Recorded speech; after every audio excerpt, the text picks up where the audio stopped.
What's up YouTube? Welcome to Code with Lakshit. So in this tutorial, I will tell you how you can create a function. So let's begin. Hey myself Betty, I'm Lakshit's assistant. I make sure that his videos are helpful to you. Please tell me your video experience in the comment box so that I can tell Lakshit to improve his videos. And I'll keep your extra care if you subscribe to his channel and also press the bell icon. I and Lakshit will really appreciate it if you complete this 10-second task. Thank you.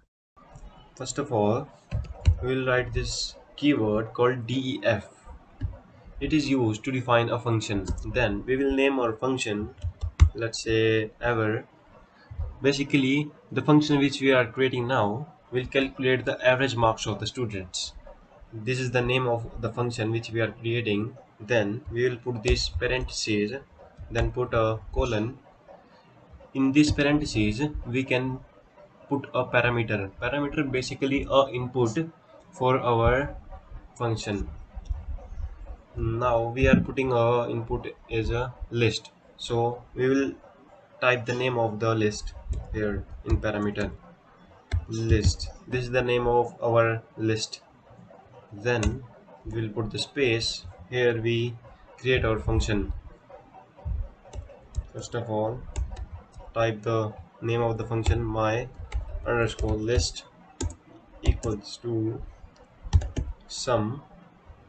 If you are watching my previous tutorials, you know what is the meaning of this sum and these all thing. Sum of my not lists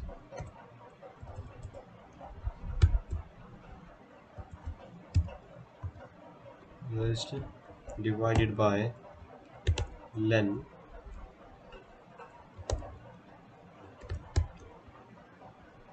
list.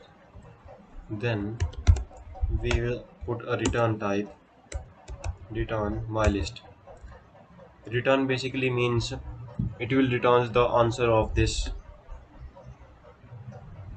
code. Okay, then we will print our function print ever. Then in ever, but we have put here list. Okay, then we will name our list. So this is our list. No, let's give some more marks. 89, 67, 66 and 77. Let's simply save it, then run your program. It will give the average of your class. Hope you have understand this. If you have any doubt, you can ask me in the comment box. Thank you and meet you in the next tutorial.